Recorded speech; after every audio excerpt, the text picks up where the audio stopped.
Hello, good evening. Am I audible? මාව ඇහෙනවද? ඔව් miss. හරි. yes. Okay. මට පොඩ්ඩක් අපි සෙෂන් එකකට යන්න කලින් ඔයාලත් එක්ක ඩිස්කස් කරගන්න දේවල් ටිකක් තියෙනවා පුතේ. So the first thing is there are two subjects, right? Marketing අයට ඒ කියන්නේ strategic management for marketing කියලායි strategic management කියලායි subjects දෙකක් තියෙනවද? There are two separate.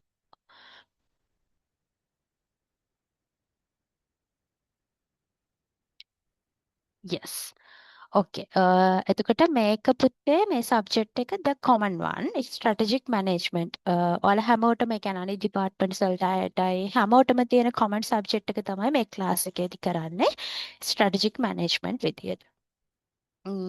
class එකට ඒ කියන්නේ දැන් අද in account එක 26 මෙතන but group එකේ මං හිතන්නේ more than 150 plus in 170 විතර. Okay, however, I will give the recording today session. මම අද session එකේ recording එක දෙනවා. classes යන විදිහ ගැන මුලින්ම ඔයාලට කියලා ඉන්නම්.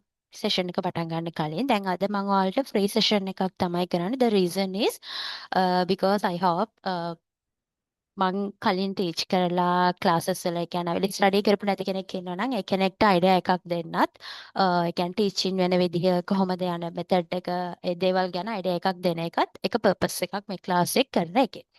ඒ අරුණම ඔයාලට මොන හරි ප්‍රශ්න තියෙනවා නම් දැන් මම දන්නවා පේමන්ට් එකක් කරන්න කලින් ඔයාලට ප්‍රශ්න ඇතිනේ. එතකොට ඒ ප්‍රශ්නයක් මොන හරි තියෙනවා නම් ඒවට ආන්සර් එක ගන්නත් පුළුවන්. ඒ වුණාම මම අය පැත්තෙන් ක්ලාසස් යන විදිය කියන්නම්. අද ෆ්‍රී සෙෂන් එකක් විදිහට ක්ලාස් එක යන හින්දා මේ රෙකෝඩින් එක මම හැම ළමයෙක්ටම දෙනවා. කාවත් මිස් කරන්නේ නැහැ. එතකොට අද මම ඔයාලත් එක්ක ඩිස්කස් කරන්න hopefully ready කරගෙන ආවා the unit 1 session 1. එතකොට introduction to strategy කියන ටොපික් එක තමයි අද අපි මේන්ලි ඩිස්කස් කරන්නේ. එතකොට මේ රෙකෝඩින් එක මම හැම ළමයෙක්ටම දෙනවා. කාටවත් ඒ කියන්නේ රිස්ට්‍රික්ෂන්ස් දාන්නේ නැහැ. ඕන කෙනෙක්ට මේක බලලා අයිඩියා එකක් ගන්න පුළුවන් ක්ලාස් එකට එනවද නැද්ද කියන එක සම්බන්ධයෙන්. අද ඇවිල්ලා ඉන්න කෙනෙක්ට උනත්. හරිද? එතකොට මම ඔයාලට පේමන්ට් එකක් දීලා තියෙනවා 1600.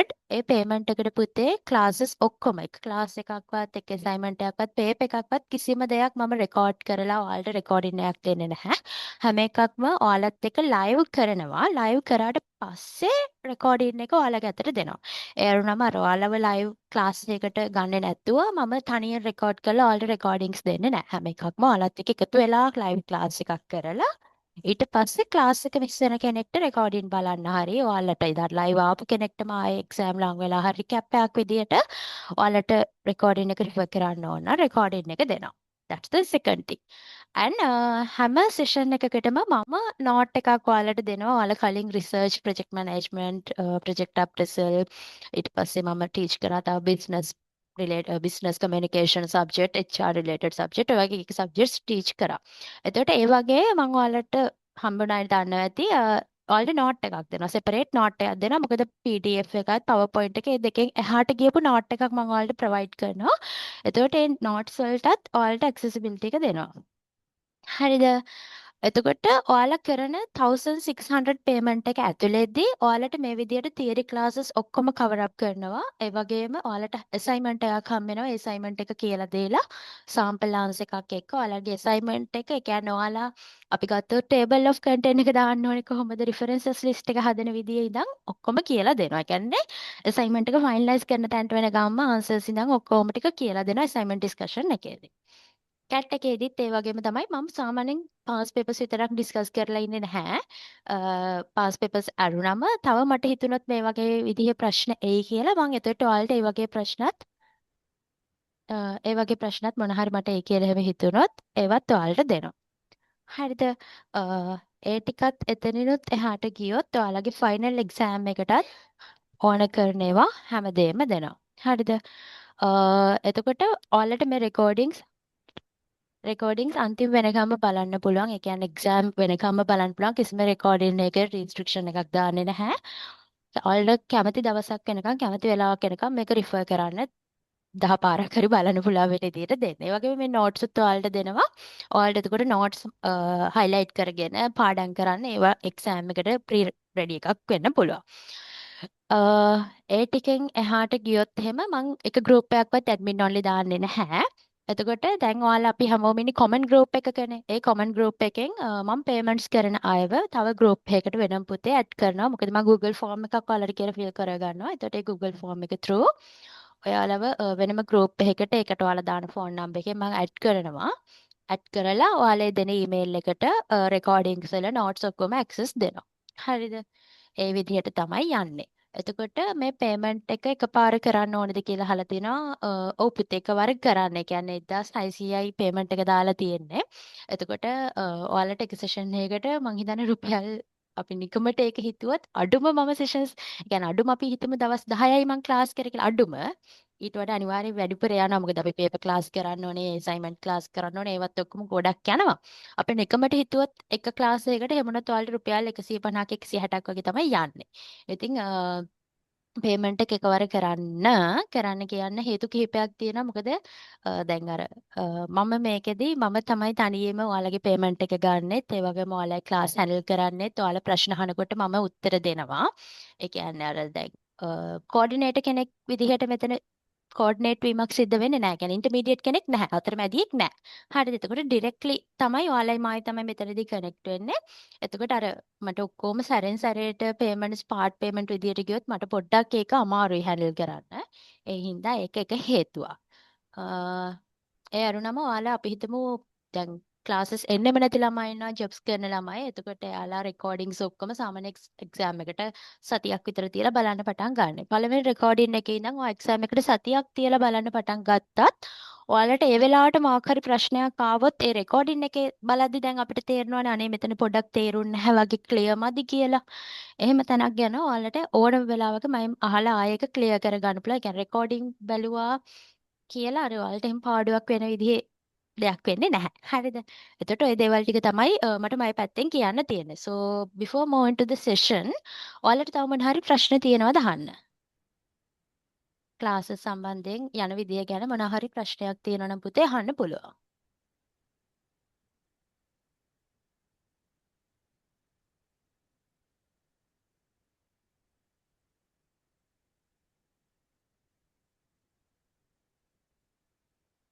බය වෙන්න එපා. මම සාමාන්‍යයෙන් සැර කෙනෙක් නෙවෙයි. හරිම ඒ කියන්නේ ළමයි එක්ක හරි හොඳට කතා කරන කෙනෙක්. ඒ හින්දා ඔයාලා ප්‍රශ්නයක් අහුවා කියලා මම ඒක වැරදියට තීරුම් අරගෙන ඔයාලට ප්‍රශ්නයක් වෙන්නේ නැහැ. ඒ හින්දා ඕන දෙයක් අහන්න.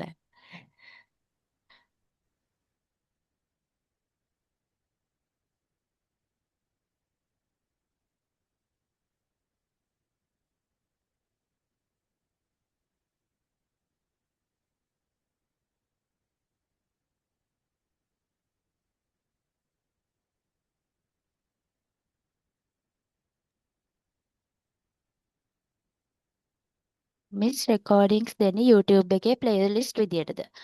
ඔව්. ඕකත් මට කියන්න හිටියේ. මට ලෙවල් 5 5ද මන්ද මතක නෑ. අද කොහොම හරි ළමයි කිව්වා අර ඩ්‍රයිව් එකට අප්ලෝඩ් කරාම ඔයාලට ඒකායි data කැපෙන ප්‍රශ්නයක් එනවා. අරක YouTube දැම්මොත් එතන පැකේජ් එක through මේවා කරගන්න පුළුවන් කියලා. එහෙම වුණොත් මම ඒ YouTube ඔප්ෂන් එකට යන්නම්. මොකද ඔයාලගේ පැත්තෙනුත් ඔයාලට ඒ කියන්නේ data card දදා ලෙක් මේවා බලන්න ගියොත් එතන ප්‍රශ්නයක් තියෙනවා තමයි ඇත්ත. ඒ හින්දා එහෙම වුණොත් YouTube එකට දාලා අර මේල් ඇක්සස් දීලා ඒ විදියට මම arrange කරන්නම්.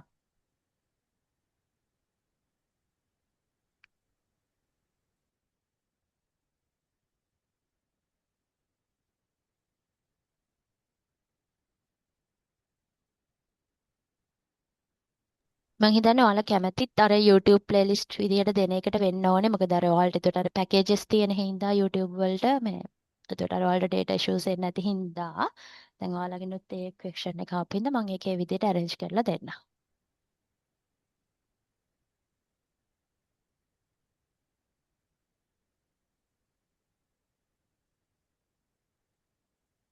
මිස් අපේ දැන් ඔය ප්ලේලිස්ට් එකක් හදනවා නම් ඒ අර අදාළ ක්ලාස් එකේ උගන්වපු ටොපික්ස් පොඩ්ඩක් හරියට මේ ටයිටල් එකට දාන්න පුළුවන් නම් හොඳයි. මොකද අපිට පස්සේ ආර බලද්දි නැත්නම් අපි තනින් තන බලනවා මේ පාඩම කොතනද තියෙන්නේ කියලා. හ්ම්. අර ටයිටල් එක පොඩ්ඩක් හරියට දාගන්න පුළුවන් නම් හරි. ඕකේ ඒ කියන්නේ පුතේ මම රීනේම් කරද්දි දැන් අපි ගත්තොත් යුනිට් 1 එකේ සෙෂන්ස් දෙකක් තියෙනවා. එතකොට යුනිට් 1 සෙෂන් 1 යුනිට් 1 සෙෂන් 2 ඒ විදිහට යන්න ඕකේද? ඔව් ප්‍රශ්නයක් නැහැ එහෙම. ඕකේ එහෙම කරන්න.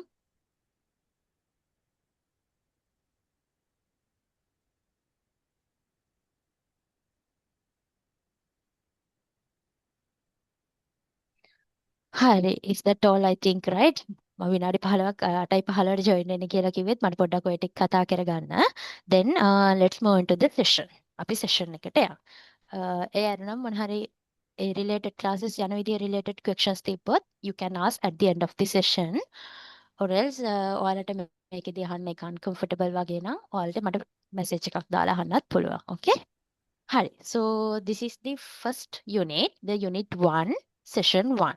The unit 1 is all about introduction to strategic management and its importance within dynamic competitive environment. Okay? හරි. එතකොට අපි unit 1 එකේදී mainly we have to discuss. Mainly අපිට කතා කරන්න තියෙන පුතේ strategic management කියන්නේ මොකක්ද? ඇයි අපිට ඒක dynamic competitive environment එකක් ඇතුළේ within a dynamic competitive environment, why it is important. So under that unit 1 we have to discuss two sessions. A unit එකේ යටතේ sessions දෙකක් තියෙනවා discuss කරන්න. The first session is about the introduction. Okay, so under this part you have to only discuss about the strategy. Strategy කියන concept එක තමයි පුතේ mainly ඔයාලට මේ session 1 එකේදී කතා කරන්න තියෙන්නේ. So actually this is not a hard subject, right? මේක hard subject එකක් නෙමෙයි, පාඩම් කරලා කොට දාගන්න පුළුවන්. අන්න එහෙම සබ්ජෙක්ට් එකක්. ඉතින් මේ සබ්ජෙක්ට් එක මේ අර අමාරු වෙයි කියන එක ඔළුවට දාගන්න එපා පළවෙනි දවසේම.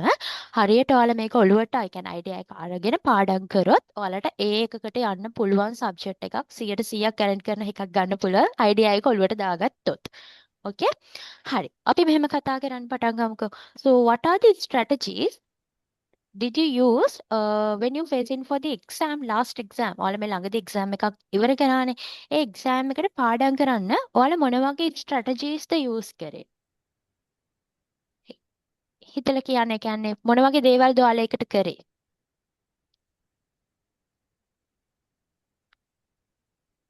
මම මගේ පැත්තෙන් කියලා ඉන්නම්. දැන් when I want to face for the exam මට exam එකකට face කරන්න ඕන නම් මම ගොඩක් වෙලාවට කරන දෙයක් තමයි මම පාඩම් කරපු ඒවා කාට හරිම උගන්වලා බලනවා. හරිද? සමහරවිට ගෙදරින් බල්ලට උනත් වෙන්න පුළුවන්. මම සමහරවිට එහෙම කරනවා. හරිද? උගන්වනවා. උගන්වන්න the thing what I believe in is yeah, I have got answer as short note. Short note හදනවා එකත් හරි. මම දැන් කියන්න ගත්ත එක මම කරන්නේ වැඩිපුරම කාට හරි උගන්වනවා. කන්නාඩි ඉස්සරහට ගිහලා මම මටම උගන්වනවා, තනියෙන් කියවනවා. එහෙම නැත්නම් හරි දන්නේ නැහැ කිව්වොත් මම හරි කැමතියි යාට voice recording එකක් හරි දාලා මම දන්න ඔක්කොම ටික යාට explain කරන්න. This is one of the main strategy what I used. මම වැඩිපුරම use කරන strategy එකක් ඒක. then මට answers ලැබෙනවා. මම ඇත්තටම කැමති ඔයාලවම interactively ඉන්නවට නැත්නම් මටත් boring වෙනවනේ මේක online මට ඔයාලව පේන්නේ නැහැ. ඔයාලට මාව පේන්නේ නැහැ. කම්මැලිනේ. ඒ හින්දා ඔයාලත් උත්තර දීගෙන ඉන්න එක හොඳයි. එක පුතෙක් කිව්වා short note. ඇත්තටම හරි. short note කියන්නේ පුතේ අපි exam එකකට use කරන විදියක්, method එකක්. ඒ කියන්නේ අපිට exam එකක් කරන්නේ we want to pass that exam, right? අපිට exam එක pass වෙන්න තමයි ඕනේ. එතකොට අපි මොකද්ද කරන්නේ? ඒකට අපිට තියෙන examination content එකට අදාළව we are making short notes. අපි short notes හදනවා. තව answer එකක් මට ලැබුණා mind map. Mind map is one of the best method. හොඳම method එකක් අපිට හොඳට පාඩම් කරන්න පුළුවන් වෙන්න. mind map එකකින් වෙන්නේ පුතේ හිතන්න මම article එකක් කියවුවා කියලා. ඒ කියවපු article එකේ තිබ්බ keywords ටිකයි ඒව අතර තිබ්බ relationship උයි මම mind map එකකට දානවා. මයි මතකේ විදියට last year ඔයාලගේ strategic management assignment එකේ ලකුණු 50ක ප්‍රශ්නයක් තිබ්බ mind map එකක් අඳින්න. හරිද? එහෙනම් මේ mind map කියන එක ගැන ගොඩක් alert එකේ ඉන්න ලකුණු 50ක් කෙලින්ම දීලා තිබ්බ ඔයාලට mind map එක අඳින එකට ඒක colourfully අඳිනවට ඕවට. ගිය අවුරුද්දේ ආපු assignment එකේ ඒක.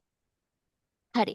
එතකොට ඒ විදිහට අපි පාඩම් කරද්දී ටයිම් ටේබල්ස් හදනවා, යාළුවොත් කියලා දීලා දේවල් කරනවා, ඒ වගේම ආන්සර්ස් ලියලා ප්‍රැක්ටිස් වෙනවා. ඒ හැමදේම පුතේ අපි එක්සෑම් එකකට යූස් කරන ස්ට්‍රැටජිස්. ඒ කියන්නේ එක්සෑම් එක පාස් වෙන්න අපි යූස් කරන ක්‍රම. ඒ වගේම තමයි දැන් අපි මෙතනදී කතා කරන්නේ under the related to the business management. ව්‍යාපාර කළමනාකරණය කියන එකට අදාළ වෙන අපි මේකෙදි කතා කරන්නේ. එතකොට පුතේ අපි මෙතනදි මොන වගේ මෙතඩ්ස් use කරන්නේ? දැන් අපි ගත්තොත් අපේ කම්පැනි එකක මේන්ම පර්පස් එක වෙන්නේ මොකද්ද? profit maximization. private organization එක මේන්ම purpose එක වෙන්නේ profit එක maximize කරන්න. එතකොට මේ profit එක maximize කරන්න නම් අපිට එක එක goals achieve කරන්න වෙනවා. ඒ වගේම organization එක ඇතුලේ එක එක විදිහේ strategies අපිට use කරන්න වෙනවා. මේ strategies හදනකොට පුතේ අනිවාර්යයෙන්ම organization එකට clear plan එකක් direction එකක් තියෙන්න ඕනේ. අපි ආයෙක relate කරලා බලමු අපේ exam එකට. අපි එක්සෑම් එකකට ෂෝට් නෝට් හදන්නේ ඒ එකක් ගන්න බලාගෙන. සම්පූර්ණ පාඩම් ටික යුනිට්ස් ටික කවර් කරන්න බලාගෙන. එතකොට අපි ඕගනයිසේෂන් එකක ගත්තොත් ඕගනයිසේෂන් එකත් අපි ගෝල්ස් හදන්නේ ඇයි? අපිට ඕගනයිසේෂන් එක අපි ස්ට්‍රැටජීස් හදන්නේ ඇයි? අපි ඕගනයිසේෂන් එකේ බලාපොරොත්තු වෙන ගෝල් එකක් ඇචීව් කරගන්න ඒ ගෝල් එකට ඩිරෙක්ෂන් එක ප්ලෑන් එකක් විදියට මඟ පෙන්වීමක් විදියට උදාහරණයක් ගමු. ඕකේ. තව එක්සාම්පල් එකක් ගමු අපි business related දෙයක්. දැන් exam කියන්නේ අපි personal life related නේ. When we talk about the business, under the business also, the main goal is profit maximization. So to maximize the profit, what are the strategies we can use? ඔයා හිතන්න පුතේ ඔයාට business එකක් තියෙනවා කියලා. ඔයාලා හැමෝම හිතාගන්න දැන් ඔයාලා business owners ලා කියලා think as business owners. So what are the strategies are you going to use to maximize your organization profit? ඔයාගේ organization එකේ profit එක maximize කරන්න මොනවාද ඔයා use කරන strategy එක වෙන්නේ? අපි business එකකුත් අපි හිතමු මොකක් හරි මේ දවස්වල viral නේ cake business. හිතන්න cake එකක් හදනවා. ඒ කියන්නේ cake business එක කෝන කෙනෙක් කියලා. එතකොට මොන වගේ strategies ද use කරන්නේ?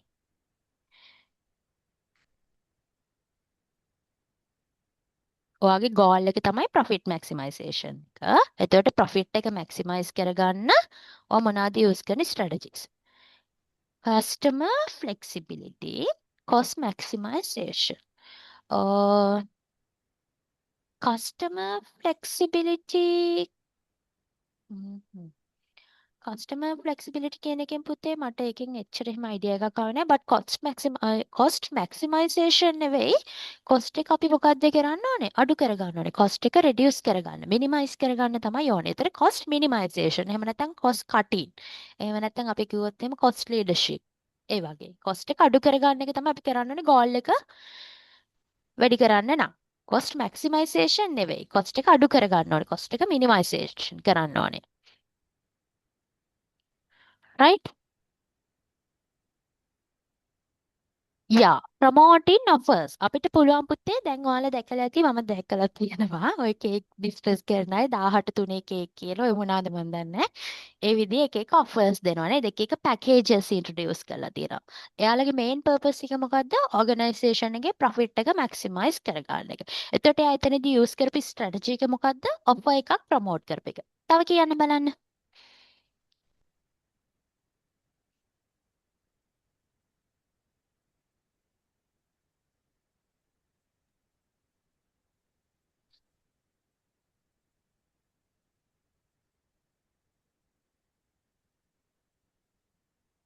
Advertising, yes. අපිට advertising methods we can use, right? We can use TV commercials, newspaper advertisement, social media campaigns, and collaborating with influencers. Yes, very good answer, right? Collaborating with influencers. We can collaborate with influencers. There are lots of social media influencers these days, right? So we can promote our products with them. එයාලට sample එකක් යවලා එයාලට ඒක through review එකක් දෙන්න කියලා we can invite. Okay. So, is the not for you? ඔයාලා කියපු answers හරි. මං හිතනවා අර cost minimization maximization ඔයාට පොඩක් wording එකේ issue එකක් වෙන්න තේරුණාම okay. හරිද? ඊට පස්සේ customer flexibility කියලා තිබ්බනේ පිටේ. Customer flexibility නෙවෙයි operational flexibility we can use as a strategy, right? අපිට operations flexible කරන්න පුළුවන්. However, ඔයාගේ answer එක දුන්න එක I appreciate it, right? Answers දෙන එක ඇත්තටම appreciate කරන දෙයක් මම classes ඇතුලේ because you must answers questions. ඔයාලා questions වලට answer කරන තරමට තමයි ඔයාලා දෙයක් learn කරන්නේ. Okay. හරි. එතකොට In the second paragraph, I explain about that the examination part. So this clearly shows that its strategy is not about the goal itself, but about how the goal is achieved. Strategy එකක් කියලා කියන්නේ පුතේ goal එකකට නෙමෙයි අපි goal එක කොහොමද achieve කරගන්නේ කියන එකට. Right? So we have to highlight this part.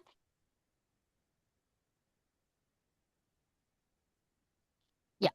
Its strategy is not about the goal. Strategy එක කියන්නේ අපේ organization එකේ goal එක නෙවෙයි. It is the way how we are going to achieve that goal. Right?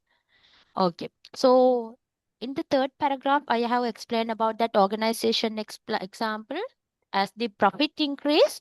When we talk about the profit increase scenario, අපි profit increase scenario එක කතා කරන්නේ එතනදී අර කිව්වේ cost එක reduce කරලා අපිට another strategy is we can introduce some innovative products, right? By introducing innovative products to the market, the main aim is we can maximize our profit. අලුත් products අපි දන්නවා පුතේ market එකක් ඇතුලේ අපි ඉන්න නම් අවුරුදු ගාණක් තිස්සේ අපිට හැමදාම එකම product එකකින් market එකේ ඉන්න බෑ. ඔයාලා දැකලා ඇති දැන් මාස දෙකෙන් දෙකට වගේ අලුතෙන් අයිස්ක්‍රීම් ෆ්ලේවර්ස් මාර විදි රේන්ජ් එකක් ඉන්ට්‍රොඩියුස් වෙනවා. ඇයි ඒ? එයාලා දන්න හැමදාම මිනිස්සෙට 1900 70 80 ඉඳන් හැමදාම වැනිලා අයිස්ක්‍රීම් විතරක් කකා හිටියනම් මේ විදිහ අයිස්ක්‍රීම් මාකට් එකක් නැහැ. ඊට පස්සේ තමයි වැනිලා චොක්ලට් උනා, චොක්ලට් ෆෘට් නැට් දැන් බලන්නකො නැති ෆ්ලේවර් එකක් නැහනේ. ඒ අයිස්ක්‍රීම් මාකට් එක කොහොමද ඉනෝවේටිව් ප්‍රොඩක්ට්ස් හරහා එයාලගේ ප්‍රොෆිට්ස් මැක්සිමයිස් කරගෙන එක බ්‍රෑන්ඩ්ස් වලින් මාකට් එක කැච් අප් කරගන්න විදිහ කියන එක. දැන් ඔයාලත් දන්න අපිට අයිස්ක්‍රීම් මාකට් එක ගත්තොත් වටා who are the two main competitors in the market? කවුද අයිස්ක්‍රීම් මාකට් එකේ ඉන්න මේන්ම කම්පිටිටර්ස්ලා දැන් within ශ්‍රී ලංකා, right? ලංකාව ඇතුලේ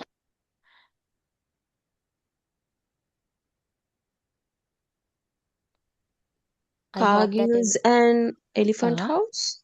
yeah. Yes, I hope everyone is eating ice creams, right? මං හිතන හැමෝම ice cream කනවා කියලා. හරි. එතකොට ඒ දෙන්නත් දැන් ඔයාලට තේරෙනවද competitive dynamic environment එකක් ඇතුලේ they are using that strategy. එයාලා ඒ strategy එක use කරනවා. Innovative products නිතරම introduce කරනවා for the market, right? So when you talk about the strategy, actually at the beginning I thought that අද අපිට කතා කරන්න තියෙන strategy ගැන කියන එක. Strategic management means only the strategy. So strategy එකක් අපිට කිසිම universal definition එකක් දීලා නැහැ. strategy එකක් අපිට මේ විදිහට define කරන්න පුළුවන් කියලා. right? කියන්නේ strategy එකකට definition එක මේකයි කියලා universally accept කරපු there is no any definition. But on your textbook they have given a definition for the strategy. strategy එකක් කියන්නේ මේ වගේ දෙයක් කියලා ඔයාලගේ textbook එකේ definition එකක් තියලා තියෙනවා. මොකද when we talk about the research articles and also when we talk about the industry practitioners, they are using different perspectives to describe this strategy. එයාලා එක එක මේ මොනවාද යාලගේ perspective යාලගේ point of views වෙනස් නේ. එතකොට යාලා එක එක විදිහට මේ strategy කියන එක define කරලා තියෙනවා. So there is no any universally accepted definition. So based on your textbook, I have grabbed this definition. Strategy can be defined as a decision or series of decisions that clearly outline a desired future position and the approach required to achieve it. Okay. Can you apply this definition for the example of the examination? Examination example එකට මේ definition එක අපි add කරලා බලමු. strategy එකක් කියලා කියන්නේ decision එකක්. එහෙම නැත්නම් decision or series of decision. series of decision කියන්නේ පුතේ decisions මාලාව. එක්ක එක decision එකක් එහෙම නැත්නම් decisions කීපයක් ඒක outline කරනවා desired future position. මොකද්ද desired future position එක අපි exam එකේ to get a pass. A pass එකක් ගන්න එක. And approach required to achieve this. එහෙම නැත්නම් අපි අපේ future desired position එක අපි අනාගතයේදී යන්න බලාපොරොත්තු වෙන තැන අපි කොහොමද achieve කරගන්නේ? achieve කරගන්න ගන්න තීරණ අනුගමනය කරන ක්‍රම විදි උපාය මාර්ග මොනවාද කියන එක. right? I think all are clear about the strategy. strategy එකක් කියන්නේ මොකක්ද කියන එක තේරුණාද පුතේ? මොන හරි ප්‍රශ්නයක් තියෙනවද? clearද?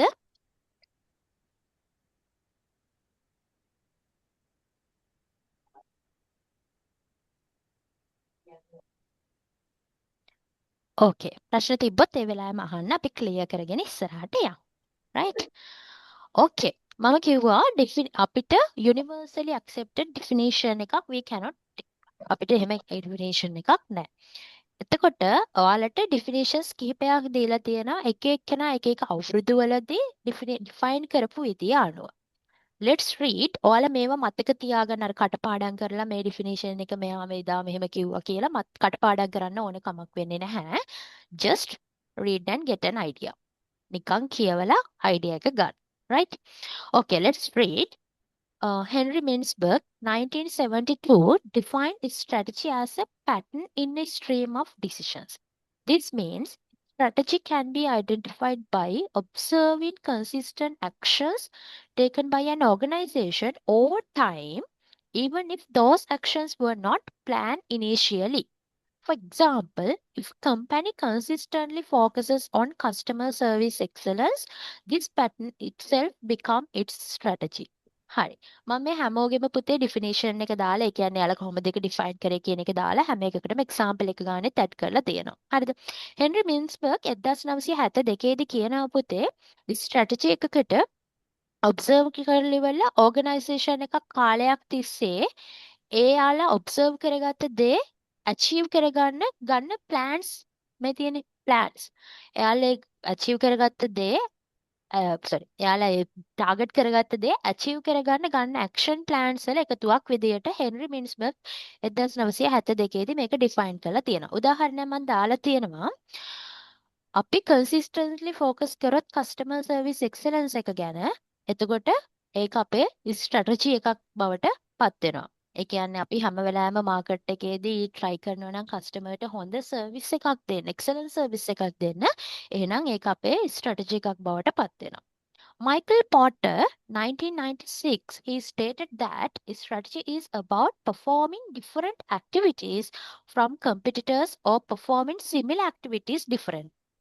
මයිකල් පෝටර්ගේ ඩිෆිනිෂන් එක පොඩ්ඩක් වෙනස් හෙන්රි මින්ස්බර්ග්ගේ ඩිෆිනිෂන් එකට වඩා. that's why we illustrated that there is no proper definition. Michael Porter 1996 දී කියන්නේ පුතේ ස්ට්‍රැටජි එකක් කියලා කියන්නේ competitorsලා එයාලගේ activities perform කරන විදිය. එහෙම නැත්නම් අනිත් කම්පැනියට වඩා උදාහරණයක් ගමු කාගෙල්ස් එකයි එලිෆන්ට් හවුස් එකයි. එතකොට කාගෙල්ස් එකෙන් දෙන ෆ්ලේවර් එක ඒ විදිහට දෙන්නේ නැතුව එයාලා මොකද කරන්නේ වෙන නමකින් දානවා. වෙන නමකින් දානවා but the same strategy. හැබැයි එකම strategy එක කියන්නේ එකම දේ fruit and nut. Both companies have this product, right? companies දෙකේම මේ product එක තියෙනවා. හැබැයි එයාලා ඒක cover කරන විදිය එයාලගේ packaging වලින් ඊට පස්සේ එයාලා උඩ cashews දාලා තියෙන විදිය ඒ දේවල් වලින් එයාලා මොකද කරන්නේ product එක differentiate කරනවා. They all both are performing the same activity, right? දෙන්නම කරන්නේ same activity එක. හැබැයි යාලා එක perform කරන විදිය එයාලා market එකට දෙන විදිය වෙනස්.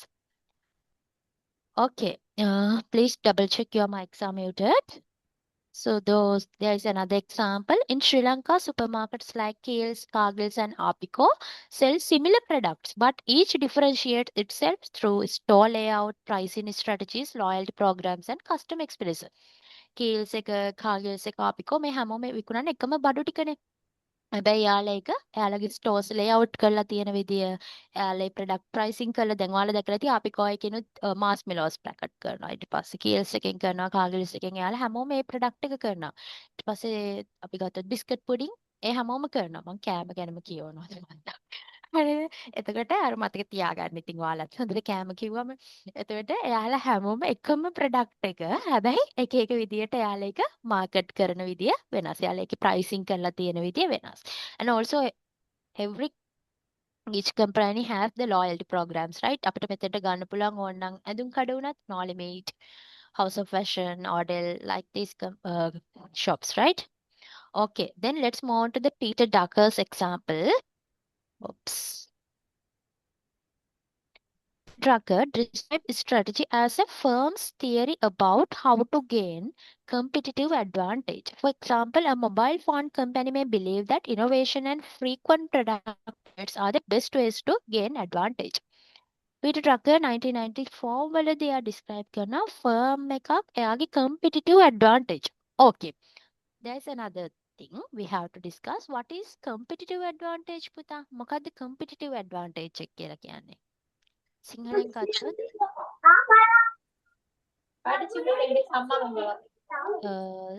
yeah, what is competitive advantage?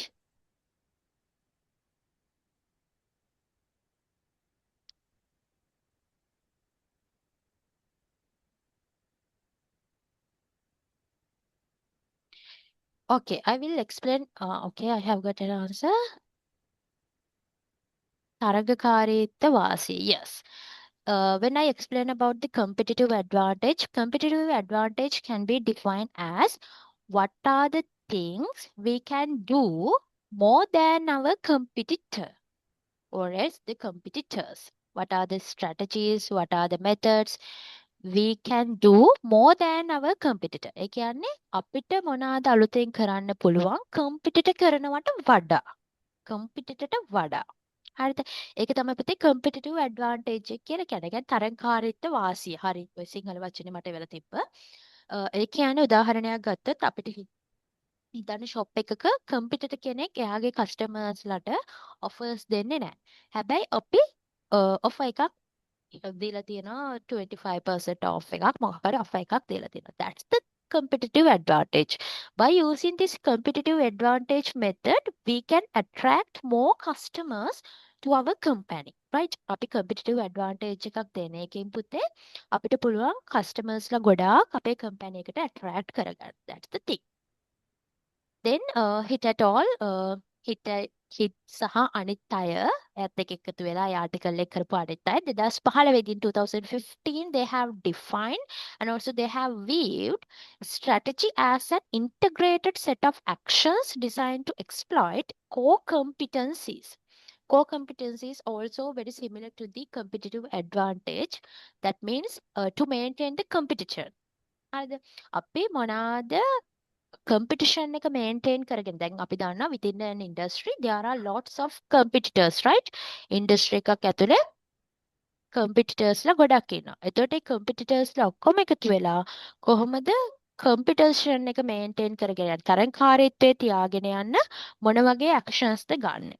For instance, a university that focuses on research excellence uses its academic expertise as a core competency to build its strategy. අපි දන්නවා ගොඩක් වෙලාවට රෑන්කින්ස් වල දැකලා තියෙනවා යුනිවර්සිටිස් රෑන්ක් කරනවා ලංකාව ගත්තොත් එහෙම බෙස්ම යුනිවර්සිටි එක විදියට රෑන්කින් වල තියෙන টপ රෑන්කින් එක කියන්නේ වර්ල්ඩ් රෑන්කින් වලත් බෙස්ට් 1000 යුනිවර්සිටිස් අතරේ කොලම්බියා යුනිවර්සිටි එක තියෙනවා. එතකොට දැන් අර ඒ වගේ ගත්තොත් ඊට පස්සේ චප්‍ර ඉන්නවා ආයේ 1300 වගේ ගානක මට මතක විදිහට ඒ විදිහට ඒ යුනිවර්සිටිස් රෑන්ක් කරද්දිත් එයාලා මෙතනදී use කරනවා මෙතඩ් එකක් විදිහට ස්ට්‍රැටජි එකක් විදිහට පුතා the research excellence of the university. එයාලගේ යුනිවර්සිටි එකේ research excellence එක. That means how many articles they have reviewed. එයාලා articles කීයක් campus එකේ ඇතුලේ review වෙලා තියෙනවද? Who are the professors? Who are the main senior professors in the university and also what are their publications? එයාලගේ publications කොහොමද? ඒ හැමදේම. Right? So those are the different definitions which are developed and also the illustrated by different authors and also the practitioners. A practitioners ලා කියලා කියන්නේ පුතා within an industry කවුද ඒ methods use කරන අය practice කරන අය අන්න යාළුවට තමයි practitioners ලා කියලා කියන්නේ. Okay, then next we have to discuss about what are the features of a successful strategy. මොනවාද successful strategy එකක තියෙන features? That means the characteristics. ලක්ෂණ මොනවාද කියලා. ඒ කියන්නේ හොඳ strategy එකක තියෙන්න ඕන ලක්ෂණ. Actually I use both language. මම languages දෙකම use කරනවා because I know there are some Muslim and Tamil students who are not comfortable with Sinhala, and also there are some Sinhala students who are not that much comfortable with the English. That's why I use both language, and that's why I am repeating the same thing in both languages, right? එහෙනම් තමයි මම එක languages දෙකෙන්ම කියන්නේ. ඒක මම හිතාමතාම කරන දෙයක්. ඔයාලා හැමෝටම තේරෙන්න ඕනද because I want to give the better output, right? Okay, then let's move on to what are the successful strategies we can understand under what are the features, right? What are the features කියලා. Okay, so The first characteristic is a successful strategy should be clear and focused, right? In here, I have mentioned firstly, it should be clear and focused, meaning employees and managers should understand the direction of the organization without confusion, right? When we illustrate a strategy, අපි strategy එකක් හදන පුතා ඒ strategy එක හැම වෙලාවෙම clear වෙන්න ඕනේ. That means even the lower level employees also can be understand what is the strategy. පහළ මට්ටමේ ඉන්න සේවකයාට උනත් ඒ strategy එක මොකක්ද කියලා පැහැදිලිවම identify කරගන්න හැකියාවක් තියෙන්න ඕනේ. That's why අපි clear හදන්න ඕනේ. And also it should be focused. ඒ කියන්නේ අපි හැම වෙලාවෙම strategies හදන්නේ another question. Is strategies long term or short term? Is strategies long term the short term the as you think it can be wrong or right answers. Don't bother about it. ඒ ගැන හිතන්න එපා. As you feel long term, yeah, long. Another humble request. හරිම කාරුණික ඉල්ලීමක් තියෙනවා කරන්න. All answers දානකොට when you sending the answers, please එක group chat එකට දානවද? ඒකට හේතුව තමයි පුතේ ඔයාලා අර මෙහෙම දිගට දිගට එවද්දි දැන් personal එනකොට ඒක දිගට long line up වෙනවා right? ඒතකොට සමහරවිට මම එතෙන්ටම ගිහිල්ලා click කරන්න ඕනේ. So මටත් ලේසි chat එකට දැම්මොත් and also your friends also can see right? යාළුවන්ටත් බලන්න පුළුවන් නේ. ඒ හින්දා අපි group එකට දාමු. Okay. The answer is the strategy is long term, right? Strategies කිය හදන්නේ අපි හැම වෙලාවෙම long term because we always focus about the goal or else the vision or mission of the organization. Vision එක දිහා බලලා තමයි පුතේ අපි හැම වෙලාවෙම strategies හදන්නේ. That's why strategy should be focused. ඒ කියන්නේ strategy එකක් හැදුවම strategy එක දකිද්දි strategy එක හදපු top director විතරක් නෙවෙයි ලෝවම ලෙවල් එකේ ඉන්න ඒ කියන්නේ පහළම මට්ටමේ ඉන්න සේවකයෙක්ට උනත් ඒක හරිම ලේසියෙන් තේරුම් ගන්න පුළුවන් වෙනෝනේ. Then the second characteristic is, secondly, a strategy must be future oriented. Strategy is always focused about the future, not about the present situation or else the past situations. කිසිම වෙලාවක වර්තමාන තත්ත්වය ගැනවත් අනාගතය ගැනවත් නෙවෙයි අපි කතා කරන්නේ.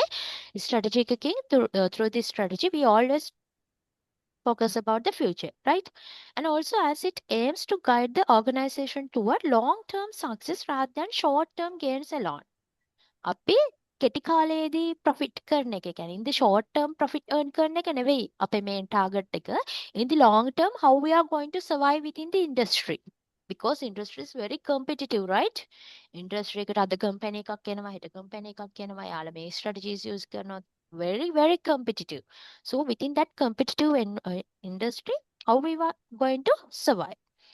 In addition, a good strategy should be unique and creative.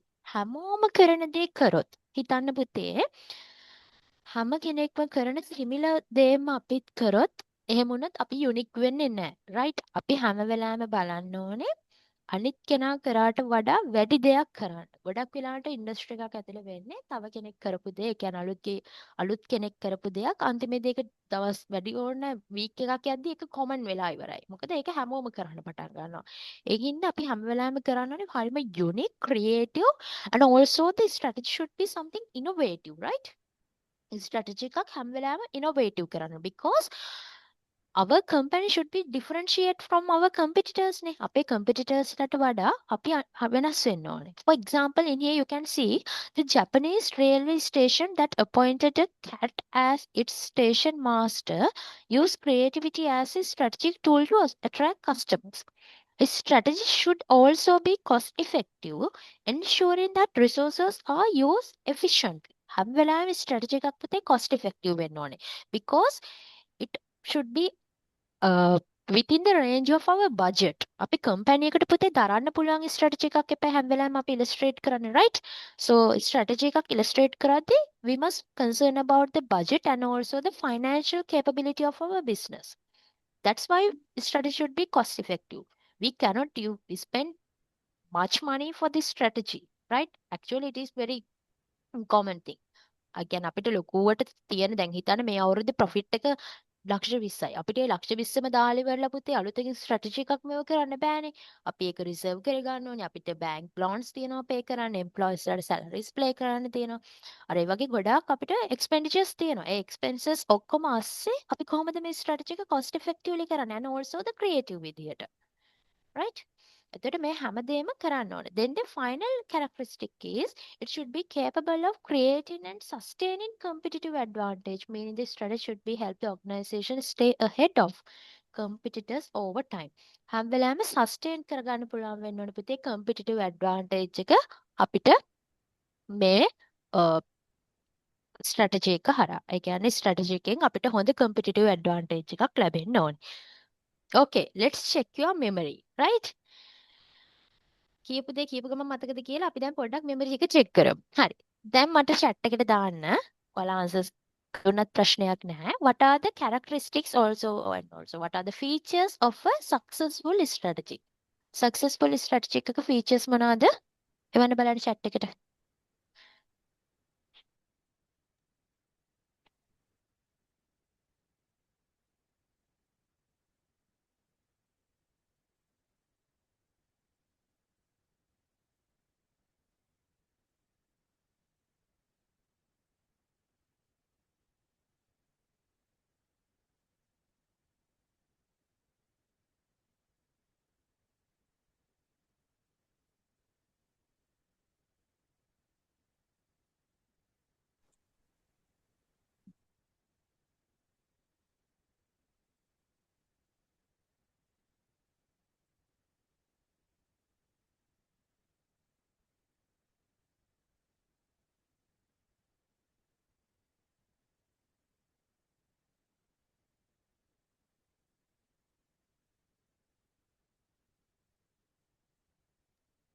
Okay.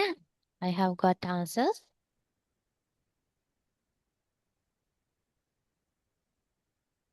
Unique, creative, clear, focused, futuristic, clear, focused, yes. Very good. And sustain competitive advantage, cost effective, future oriented, yes. Very good. You have a good memory, right? හොඳ මතකයක් තියෙනවා. So මේක මතක තියාගන්න පුතේ because those can be tested in your exams, right? exam එකදී test කරන්න පුළුවන් විදිහ එකක් chat එකේදී වගේ. Okay, then let's focus about the origin of the strategy. Origin එක කියලා කියන්නේ අපේ ස්ට්‍රැටජි එක කොහොමද ඒ කියන්නේ ස්ට්‍රැටජිස් පටන් ගත්තේ. ඇත්තටම මෙහෙම ඔරිජින් එක ගැන එහෙම ලොකුවට ක්වෙස්චන් කරන්නේ නැහැ සාමාන්‍ය exam එකකදී. But you should have some kind of idea, right? පොඩි idea එකක් තියාගන්න.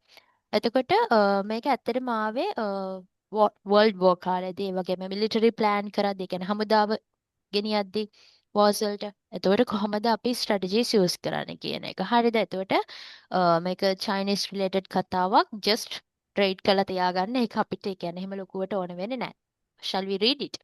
අපි ඒක කියලා නිකන් තියාගමු, right? The concept of strategy oriented from warfare and military planning, one of the earliest and most influential discussions of strategy can be found in The Art of War, written by the Chinese military strategist Sun Tzu. In war situations, commanders had to make important decisions under conditions of uncertainty, right?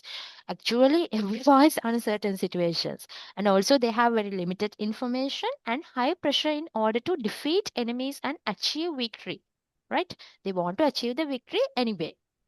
A famous historical example is the Trojan horse, where the Greeks used deception rather than direct force to enter the city of Troy. This clever tactic clearly demonstrated strategic thinking. Over time, the concept of strategy moved beyond military context into business and management. Just as armies compete to win battles, organizations compete to win markets, customers, and resources. Therefore, strategy exists mainly because of competition. For example, businesses compete through pricing, quality, innovation, and customer service. Without competition, the need for strategy would be minimal. Yeah. Okay. So, as we read, the strategy concept is came through the world wars and also the military planning. Military planning can युद्ध ඒ වගේම තමයි මේ strategy පටන් ගන්න තියෙන්නේ. ඒ කාලේ එයාලට තිබ්බ resources very limited and also they have to take some emergency decisions based on the situations and also they have got high pressures, right? එයාලට high pressure එකක් තිබ්බා. ඉතින් මේ හැම තැනකදීම එයාලා මොන වගේ strategies ද අනිත් commanders ලට වඩා වෙනස් විදියට එයාලගේ අනිත් enemies ලට වඩා වෙනස් වෙන්නේ එයාලා මොන වගේ strategies ද use කරේ. කාලයක් යද්දී මේක වෝස් පැත්තෙන් මිලිටරි පැත්තෙන් එනවා බිස්නස් ඇන්ඩ් මැනේජ්මන්ට් කියන සයිඩ් එකට. එතකොට අතනදී වෝ එකකදී බැටල් එකක් වින් කළා හා සමානවම the companies want to achieve more market share than their competitors, right? එයාලා අතනදී බැටල් එක වින් කරා වගේ අනිත් අයව පරද්දලා මෙතනදී ඉන්ඩස්ට්‍රි එක ඇතුළේ ඉන්න අනිත් competitorsලව පරද්දලා market share එකක් ගන්න ඕන වෙනවා. එතකොට මෙතනදී use කරන common strategies කීපයක්, for example I have written pricing strategies we can use, quality strategies, innovation strategies, and also the customer service strategies, etc. Because there are lots of strategies we cannot mention, right? So without competition, if the market haven't a lot competition, there is no need to use strategies. Competition එකක් නැත්තම් එහෙම ලොකුවට strategies පාවිච්චි කරන්න ඕනේ කමක් ඇති වෙන්නේ නැහැ. It is based on the competition, right? Okay, so next we have to discuss about the perspectives of strategies. In here, we have to describe main two perspectives. The first one is the normative perspective. That means the strategy as a science. strategy එක කොහොමද අපි විද්‍යාවක් විදියට දකින්නේ? අනිත් එක තමයි පුතේ descriptive perspective. descriptive perspective එකේදී strategy එක අපි කොහොමද කලාවක් විදියට දකින්නේ? හරිද? එතකොට මතක තියාගන්න අපි දැම්මම මේක පාඩම් කරගෙන යන ඉස්සරහට strategies perspectives දෙකයි normative perspectives සහ descriptive perspectives. normative එකේදී science එකක් විදියට විද්‍යාවක් විදියට දකිනවා. descriptive එකේදී අපි strategy එක කලාවක් විදියට දකිනවා. right? හරි. එතකොට normative perspective කියන්නේ මොකක්ද කියලා බලමු. Under the normative perspectives, we can define the normative perspectives always view the strategy as a planned way and also very structured, critical and also the systematic way. හරිද? කියන්නේ normative එකේදී යාලා විද්‍යාවක් විදියට දකින්නේ. ඒ කියන්නේ හැම වෙලාවෙම යාලා දකින්නේ strategy එක හරියට කලින් plan කරලා තියෙන හැම වෙලාවෙම structure එකකට හදපු ආකෘතියක් තියෙන කිසිම වෙලාවක ඒක වෙනස් කරන්න බෑ. හරියම rigid දෙයක් විදියට systematic එකට තමයි යන්නේ. හරිද? එතකොට මෙතනදී අපි strategies හදන්නේ හැම වෙලාවෙම normative එකේදී කලින් establish වෙලා තියෙන frameworks, models, theories ඒවට අනුව. හරිද?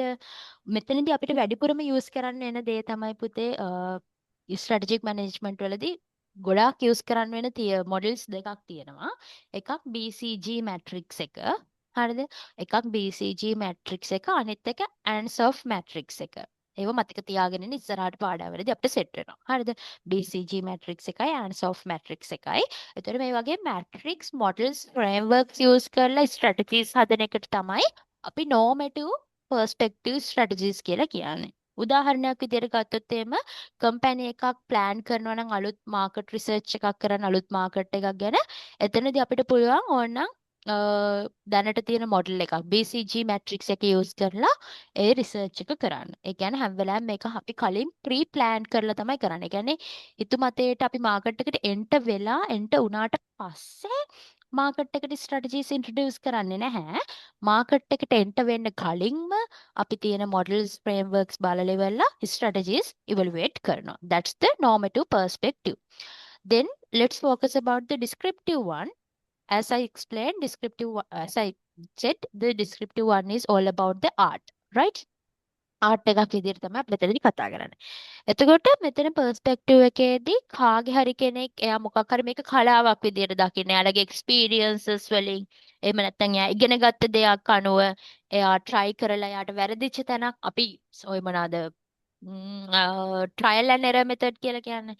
එතකොට අපි ඒක try කරලා වැරදුනා. එතකොට තව කෙනෙක් මේක try කරේ. ඒ කියන්නේ මාකට් එකට එන්ටර් වුණාට පස්සේ තමයි යාලා ස්ට්‍රැටජි එක අත්හදා බලන්නේ. හරිද? දැන් normative එකේදී මාකට් එකට එන්න කලින් මොඩල් වලට ඇප්ලයි කරලා ෆ්‍රේම්වර්ක් වලට දාලා රිසර්ච් කරලා ඒ විදිහේ ලොකු process එකක් කරන ස්ට්‍රක්චර් එකකට plan කරලා යන්නේ.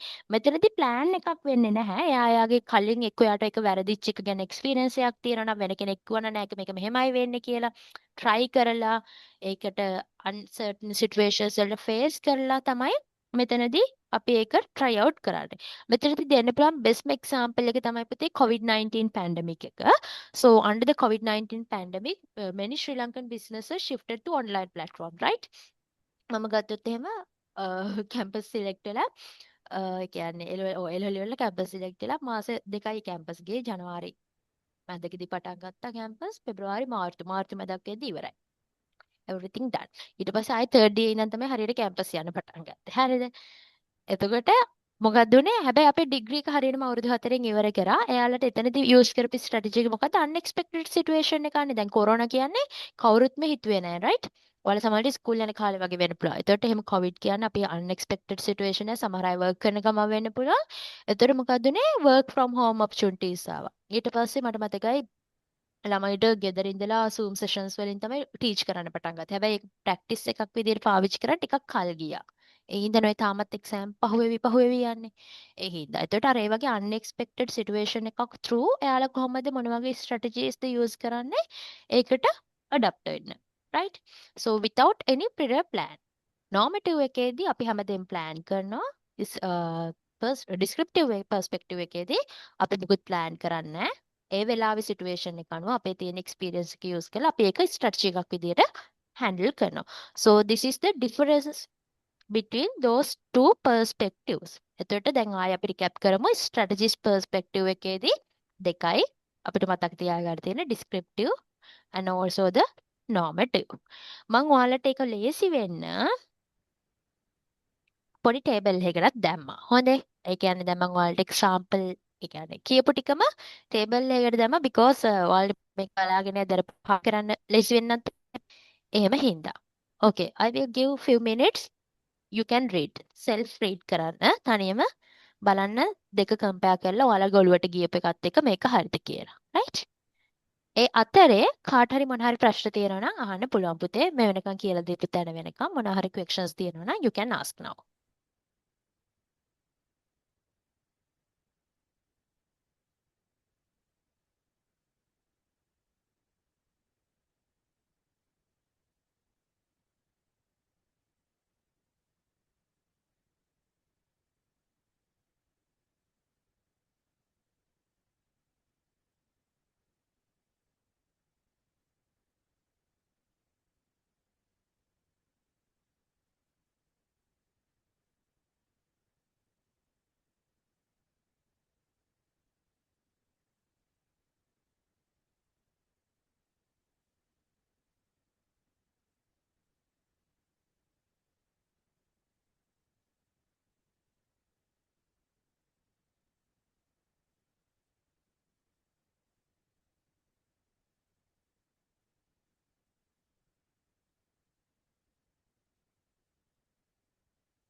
Right? Okay, there is another few rows.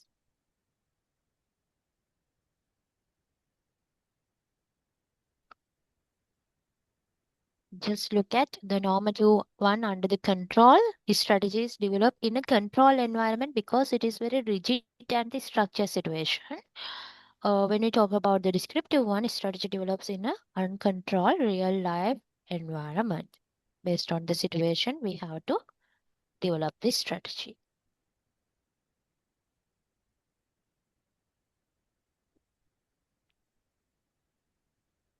Okay, so up to now, everyone is okay. හැමෝටම තේරුණාද පුතේ මෙතෙන්ට වෙනකන්?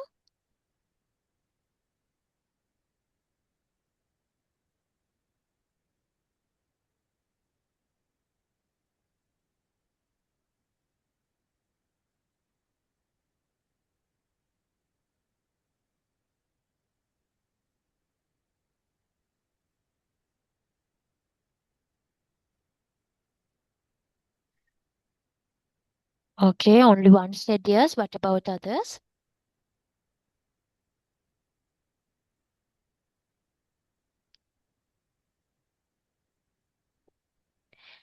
Another thing, actually in my classes I am hoping your responses පුතා. මම ඔයාලගේ කියන උත්තරයක් බලාපොරොත්තු වෙනවා. හරිද? Because this is an online now. but මම කැමති නෑ ඔයාලා මට සද්ද නැතුව සද්ද නොකරම ඉන්නවට.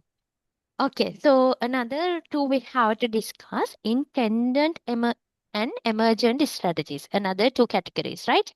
දැන් අපි normative descriptive කතා කරා. දැන් ඊළඟට අපිට කතා කරන්න තියෙන්නේ intended and emergent strategies. Okay, thank you. හරි. intended strategy එකක් කියලා කියන්නේ අපි මෙතනදිත් අර කලින් කතා කරා වගේම we design and plan that strategy in advance before we have to face for the situation. We have a pre-plan and also we have a pre-design, right?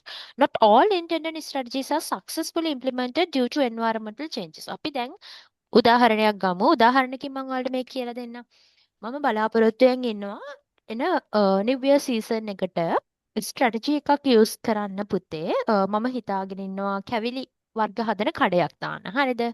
එතකොට ඒ කඩේ මම හිතන් ඉන්නවා කොකිස් 10ක් ගන්න කෙනෙක්ට කැවුම් ගෙඩි දෙකක් නිකන් දෙන්න. මම ඔයාලට ඒ කියන්නේ සිංහලෙන්ම තේරෙන්නම ඕන විදිහට කියනවා නේ.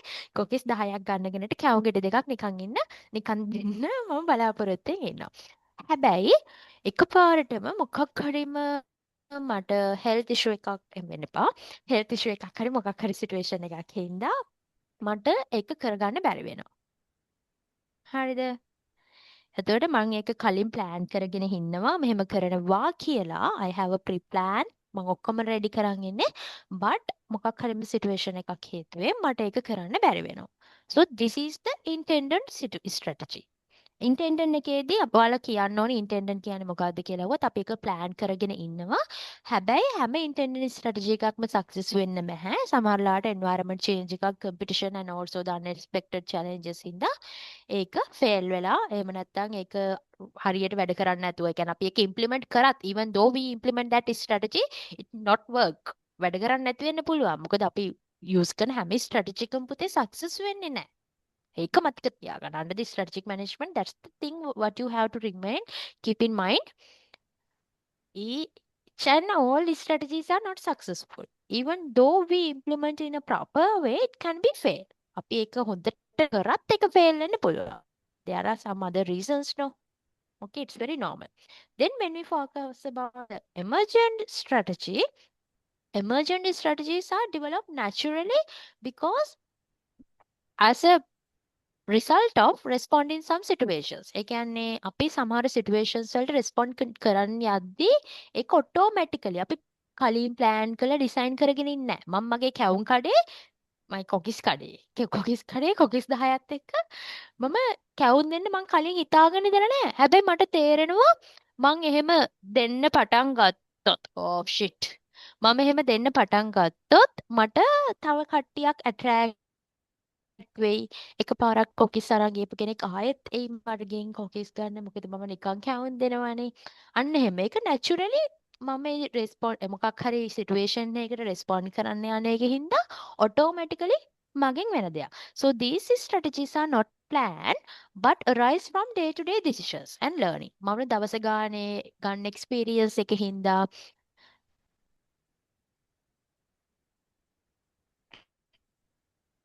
right මම දවස ගානේ ගන්න එක්ස්පීරියන්ස් එක හින්දා එහෙම නැත්නම් මම දවස ගාන අලුත ඉගෙන ගන්න දේවල් හින්දා මම හිතනවා මාකට් එක අල්ල ගන්න නම් මම මේවා තමයි කරන්න ඕනේ කියලා. Okay? Right. So this is all about the intended and emergent strategies. Under the intended one, they are pre-planned. It cannot be work and also it can be work. දෙපැත්තම තියෙනවා. හරිද? එතකොට මේ දෙකෙන් වැඩිපුරම වැඩ කරන්න කියන්නේ හරියන්න පුළුවන් මොකද්ද පුතේ?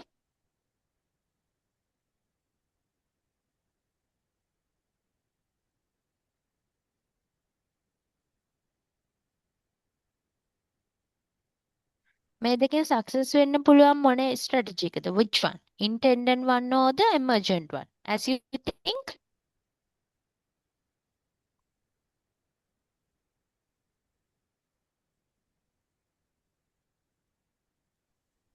intended madam. Intended. So what about others? Intended එකද හරියන්නේ emergent එකද? හරියන්නේ කියන්නේ වැඩිපුර සක්සස් වෙන්න සම්භාවිතාව වැඩි. probability එක වැඩි. emergent එක බෑ. ඔයාලට එහෙම සිටුේෂන් එක අනුව ඩිපෙන්ඩ් වෙනවා කියලා කියන්න බෑ. එහෙනම් මට ඒ කියන්නේ මට අහන්නේ higher probability එකක් තියෙන්නේ මොකක්ද කියලානේ පුතේ. දැන් exam එකේදී අහුවොත් මොකද දෙන answer එක?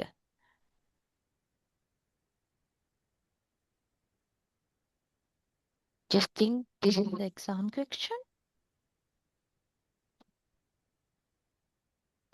Okay, I will tell the answers, right? එමර්ජන්ට් එක තමයි පුතේ සක්සස් වෙන්න ඉඩකඩ වැඩි. මොකද ඉන්ටෙන්ඩන්ට් එක පුතේ අපි කලින් ඒක ගැන නිකන් හිතලා කරන දෙයක් නේ. හැබැයි එමර්ජන්ට් එක ඒ සිටුේෂන් එකේදී අපේ ඔටෝමැටිකලි අපේ එදිනෙදා බිස්නස් එක කරගෙන යන විදිහත් එක්ක හිතලා අපි යූස් කරන ස්ට්‍රැටජි එකක්. ඒ කියන්නේ අපේ එක්ස්පීරියන්ස් එක මත තමයි එමර්ජන්ට් එක හැම වෙලේම ඩෙවලොප් වෙන්නේ. ඉන්ටෙන්ඩන්ට් එකේදී පුතේ අපි ඇසියුම් කරනවා. උපකල්පනය කිරීමක් නේ කරන්නේ. එමර්ජන්ට් එකේදී පුතේ අපි ඒක ඇඟට අරගෙන ඒ වෙලාව වෙන දේත් එක්ක තමයි අපි වැඩේ කරා යන්නේ. හරිද? So the point you have to keep in your mind is this.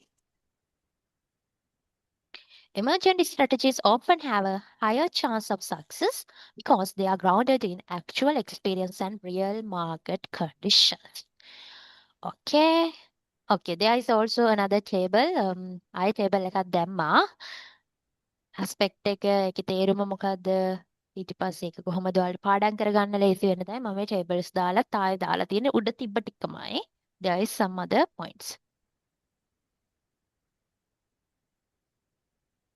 Just look develop. කොහොමද develop වෙන්නේ කියන intendant එක top management එක තමයි. ඒ කියන්නේ යාලා assume කරලා කරන්නේ.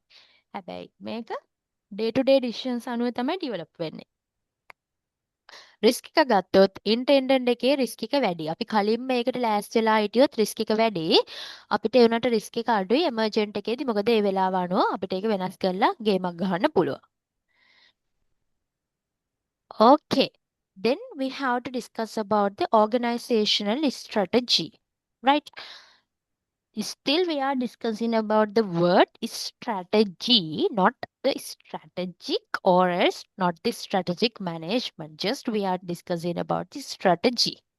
Okay, so when we talk about the organization perspective, organization strategies also can be defined as the long-term direction and overall plan of the organization, right? That guides how resources are allocated to achieve objectives. As the organization, we have a vision, we have a mission, and also we have some objectives too. So objectives වල තියෙන ඕන qualities මොනවද පුතේ? අහලා තියෙනවද?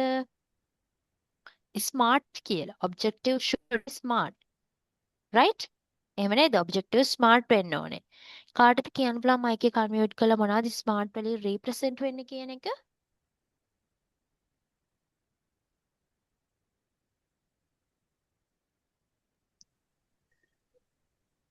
Specific, Yeah. measurable, achievable, realistic, time bound. Yes, very good.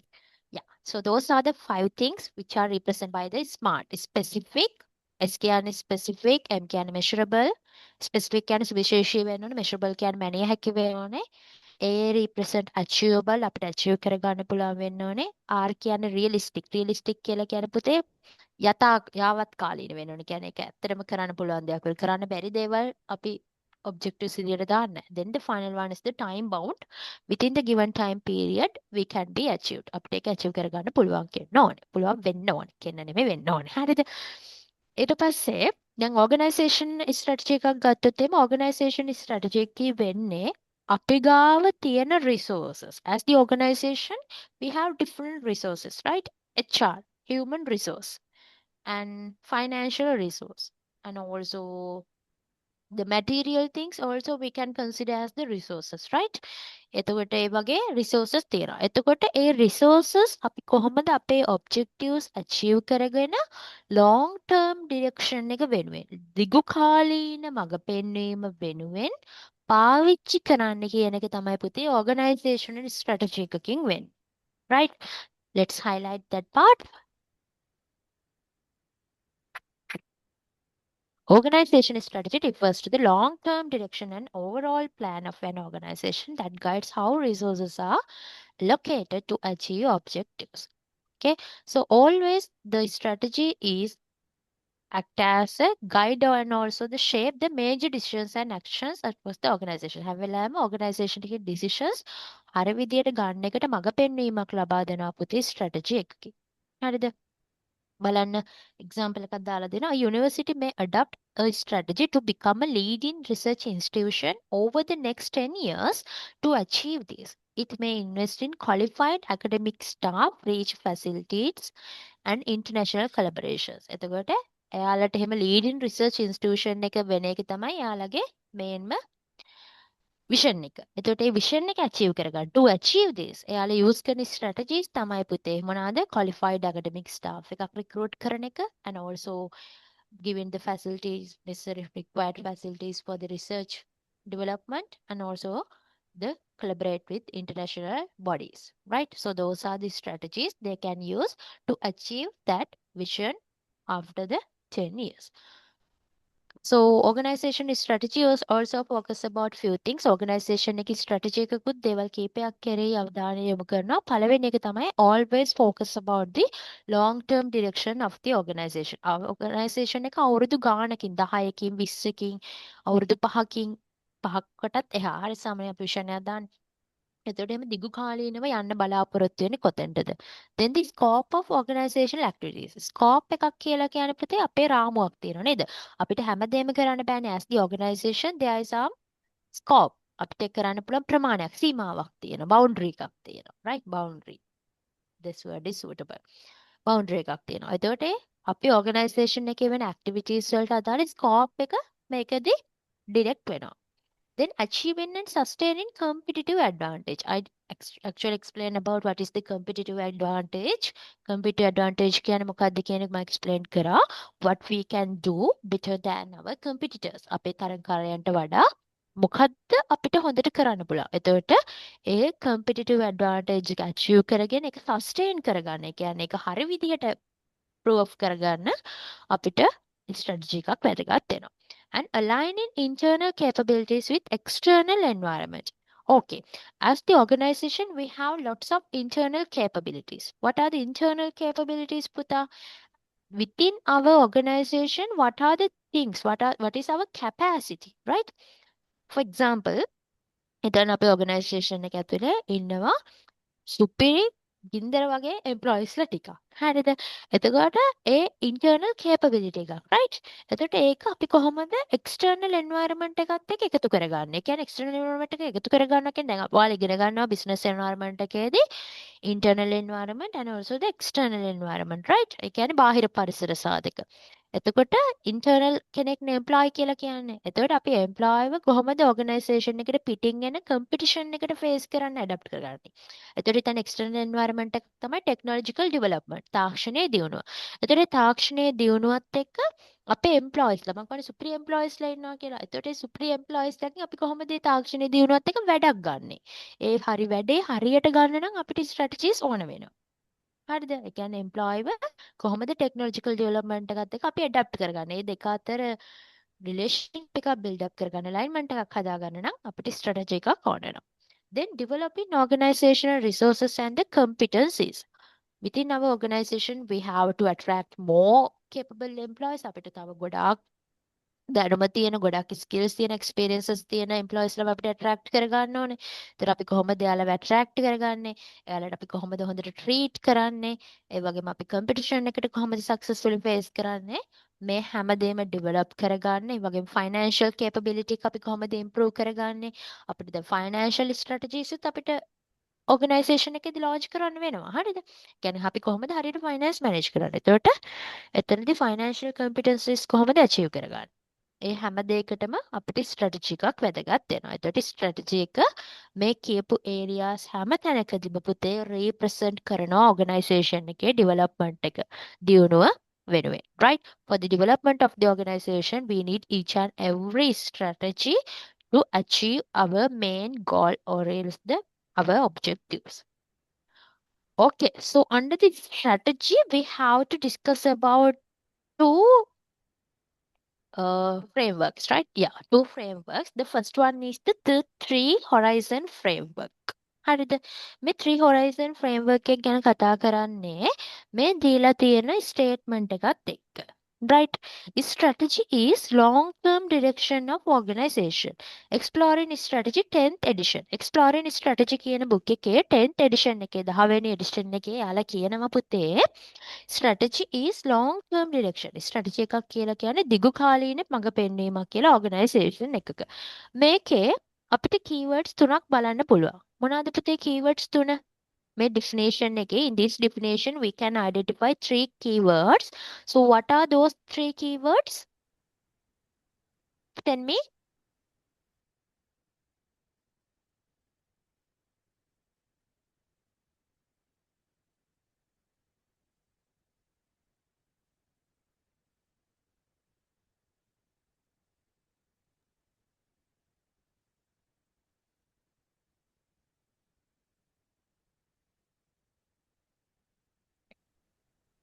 Yeah.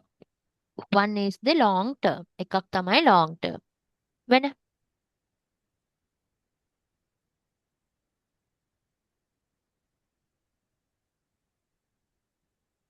long term strategic direction and the organization. Yes, good. Very good. හරි. එතකොට මේකෙදි keywords තුනක් තියෙනවා. දැන් අපි මේ keywords තුන එක එක explore කරගෙන යන්න තමයි යන්නේ. Long term. Long term කියලා මේ horizon 3 horizon framework එකේ එතකොට keywords තුනයි. මොනවා තුන? Long term,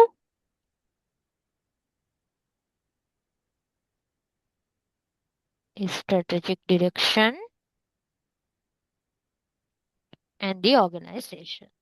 long term එක කියලා කියන්නේ දිගු කාලය. ඒ කියන්නේ අපි හැම වෙලාවෙම කතා කරන්නේ ඉස්සරහා ගැන. කිසිම වෙලාවක in any time we never talk about the past or the present about under the strategy, right? So under the long term also we can identify three main horizons. Horizons තුනක් identify කරගන්න පුළුවන් පුතේ දිගු කාලයේදී.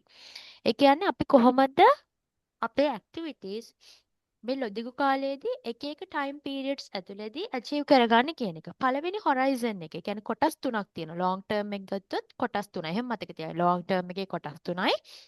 ඒ කොටස් වලින් කියවෙන්නේ අපි කොහොමද අපේ activities මේ එක එක time periods ඇතුළතදී manage කරගෙන long term sustainability එක achieve කරගන්න කියන එක. First horizon is focus about the core activities and generate current income and profit. ඒ කියන්නේ organization එකේ එදිනෙදා සිද්ධ වෙන main activities ගැන focus කරලා අපේ income එක profit එක ගැන තමයි main එක. ඒ කියන්නේ පළවෙනි horizon එකේදී අපි කතා කරන්නේ. උදාහරණයක් ගත්තොත් එහෙම දැනට අපි රන් වෙන product line එක ගැන. හරි දැන් මෙතන උදාහරණයට දීලා තියෙනවා universities current degree program or a company's main product line. ඔයාලට horizon 2 3 කතා කරාම horizon 1 එක තව clear වෙයි. Horizon 2 focus about the emerging opportunities that are expected to generate future growth. හරිද? ඒ කියන්නේ අපි අනාගතයේ දියුණුව වෙනුවෙන් future එකේ growth එක වෙනුවෙන් අපි මොනවාද අලුතෙන් emerge කරන්න බලාපොරොත්තු වෙන ඉන්න opportunities. What are the opportunities we are expected to do? Right? So under that it include new academic programs. අපි දැන් currently run වෙන ඒවා අරුණම අලුතෙන් මොන විදිහේ academic programs ද introduce කරන්න. For example සාමාන්‍යයෙන් ගත්තොත් ඉස්සර හැම යුනිවර්සිටි එකකම දුන්නේ general degree එකක් business management යටතේ. But now they are differentiated, right? HR කියලා බෙදෙනවා, marketing කියලා බෙදෙනවා, finance බෙදෙනවා, accounts බෙදෙනවා, hospitality management බෙදෙනවා, ඊට පස්සේ administration කියලා බෙදෙනවා. ওই විදිහට ගොඩාකට බෙදෙනවා. හරිද? එතකොට ඔයා හිතන්නේ කලින් තිබ්බේ යාළගේ current degree program එකට example එක general degree එක නම් එතකොට new academic programs කියලා කියන්නේ ඒ විදිහට degree categorize කරන එක. Right? Then under the horizon 3 we can focus about the long term innovations and experimental ideas that they may generate profit in the distant future. ඊටත් වඩා ඈත එහාට. ඊටත් වඩා ඈත එහාට කියන්නේ දැන් හිතන්න අපි future growth එක කියන අවුරුදු දෙකකට පස්සේ අර විදිහට department introduce කරලා දෙන්න හිතාගෙනවා. This is our horizon 2. Then when we focus about the horizon 3, we can identify it as just think කලින් තිබ්බේ bachelor degrees විතරයි. bachelors විතරයි. හරිද? හැම campus එකේම bachelors විතරයි. ඊට පස්සේ යාලා masters introduce කරනවා. right? එතකොට horizon 3 එක කියලා කියන්නේ පිටේ master එක. එතකොට ඒක මොකද වෙන්නේ දැන් අපි ගත්තොත් එහෙම government degree government universities වල A-level වලින් පස්සේ first 4 years කරලා ඒ කියන්නේ යාලට degree එක ගන්න එක free ගන්න පුළුවන්. But when we talk about the masters වලට pay කරන්න ඕන ලක්ෂ 7ක් වගේ යනවා government يعني 2 year මාස්ටර් එකක් කරද්දී අවුරුදු දෙක මාස්ටර් එකක් කරද්දී around 7 lakhs යනවා. කොළඹ වල 7 lakhs යනවා. කැලණියේ 6 lakhs 6 හරි 650 වගේ around යනවා. ඔහොම ඉතින් එක එක කැම්පස් වල ඒ වගේ ගණන් යනවා. එතකොට දැන් ඔයාලට තේරෙනවද මේ horizons තුනේ වෙනස? දැන් පළවෙනි එක අපි ගත්තොත් එහෙම normal bachelor general degree එක. then horizon 2 is අපි ඩිපාර්ට්මන්ට් මොනවද ඒකට කියන්නේ ස්පෙෂලයිසේෂන්ස් යන එක. then horizon 3 කියලා කියන්නේ masters introduce කරන එක. so horizon 1 is always focused about the present scenarios, but the horizon 2 and 3 is always focusing about the future scenarios, right? Because they want to take more advantage, because they want to make more money in the future by introducing different new products to the market, right? එයාලට competitive advantage එක successfully gain කරගන්න ඕනේ හින්දා එතනදී අලුත් දේවල් introduce කරනවා, right? Just look at this image. මේ බලන්න පුතේ. core business එකම පවත්වාගෙන යනවා. හරිද? කාලය යද්දි. එතකොට profit එක මොකද වෙන්නේ? මුල් ටිකේදී හොඳට මේක බලන්න. ඉන්න මම මේක තව ටිකක් maximize කරන්න. Get this? Oops. Okay. Then just look at the first horizon. මේ horizon එකේදී මුල් කාලෙදී ඔන්න පුතේ profit එක එනවා වැඩි වීගෙන. හැබැයි කාලයක් යද්දී ඒ profit එක වැඩි වෙන වේගෙ අඩුවීමක් වෙනවා. හරිද? time එක යද්දී ලීව් වෙන්න එපා මන්නම් කියන්නේ. මේ වෙලාවේදී ලීව් වෙන එක මෝඩ වැඩක්. කෙලින්ම කිව්වොත් දැන් මෙච්චර වෙලා අහගෙන හිටියින්ද ඊට ටිකක් අහගෙන ඉන්න. මොකද නැත්තම් ඔයාලට ආයේ මේ මුළු වීඩියෝ එකම බලන්න වෙනවා.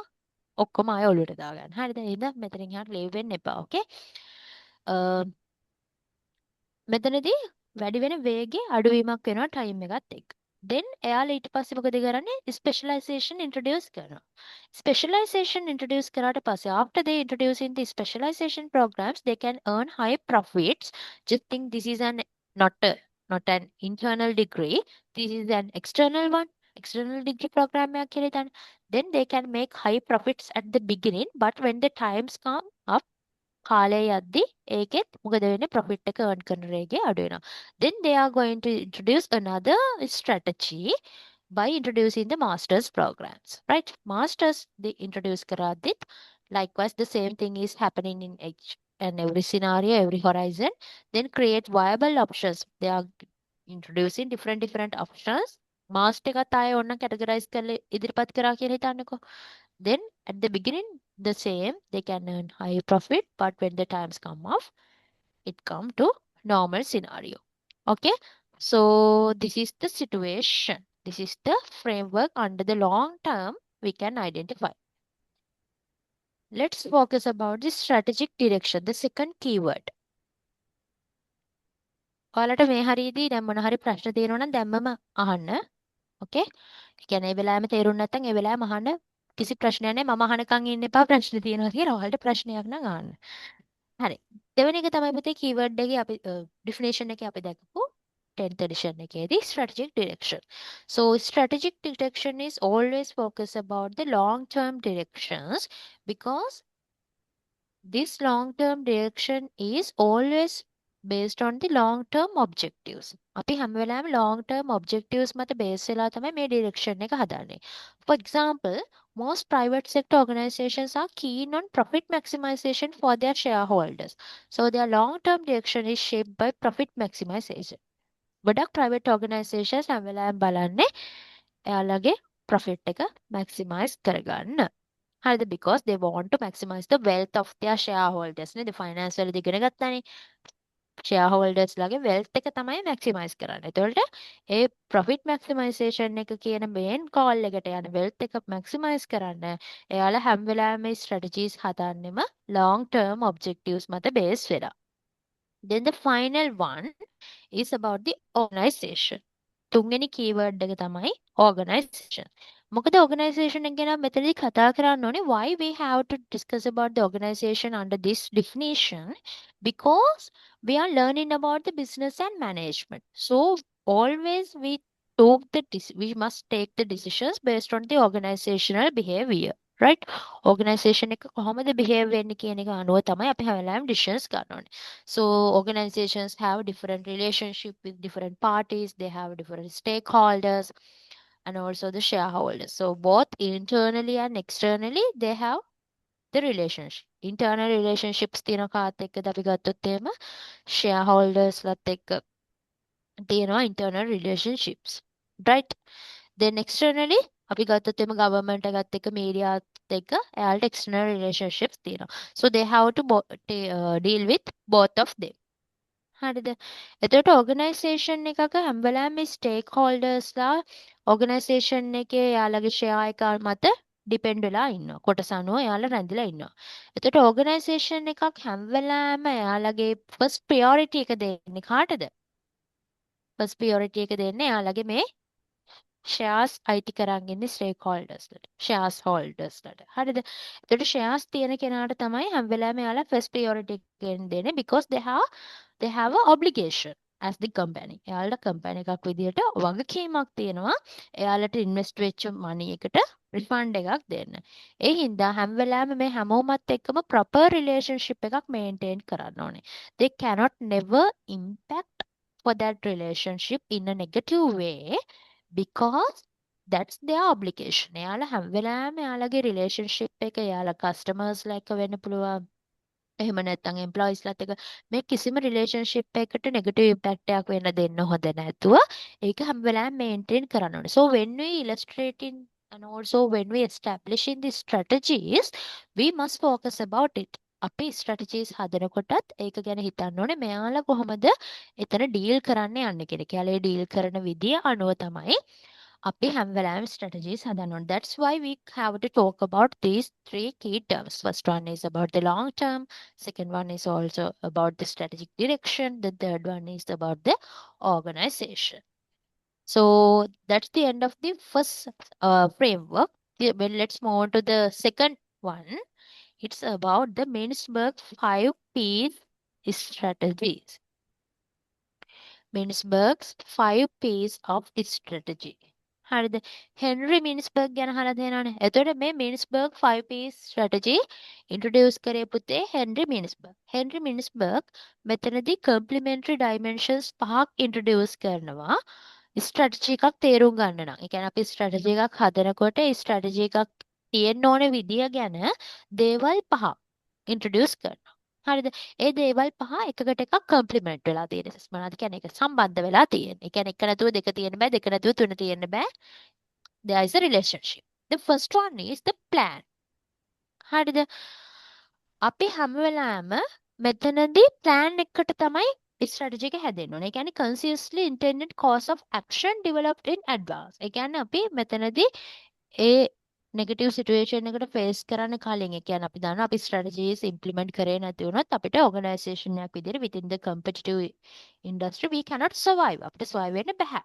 එතකොට අපි හැම වෙලාවෙම මෙතනදී pre action plan එකකට යන්න ඕනේ. Right? For example, preparing a detailed study plan before examinations or a company planning annual budget. දැන් උදාහරණයක් ගමු.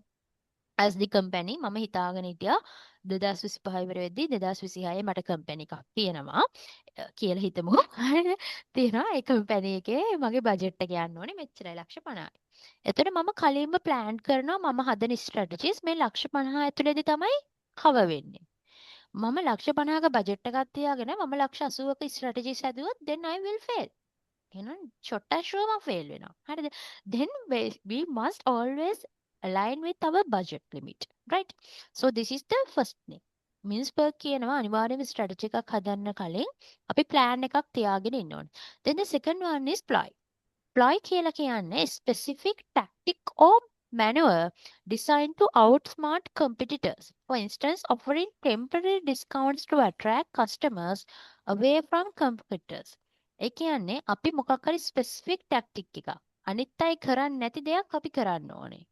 ඒ අපි හදන ස්ට්‍රැටජිස් ඇතුලේ there should be always include something new. අනිවාර්යයෙන්ම අපේ කම්පිටිටර් කරන්නේ නැති දෙයක් අපි එතන ඉන්ක්ලූඩ් කරලා තියන්නම ඕනේ. උදාහරණයක් විදිහට ඩිස්කවුන්ට් එකක් දීලා අලුතෙන් කට්ටියක්ව ඇට්‍රැක්ට් කරගන්න අපේ ඕගනයිසේෂන් සේල් දාන්නේ. ඒ වගේ. එහෙම නැත්නම් ඉන්ෆ්ලුවෙන්සර් කෙනෙක්ව දැම්මලා අපි බ්‍රෑන්ඩින් පාරක් කරනවා. එතකොට ඒ වගේ දෙයක්. Right?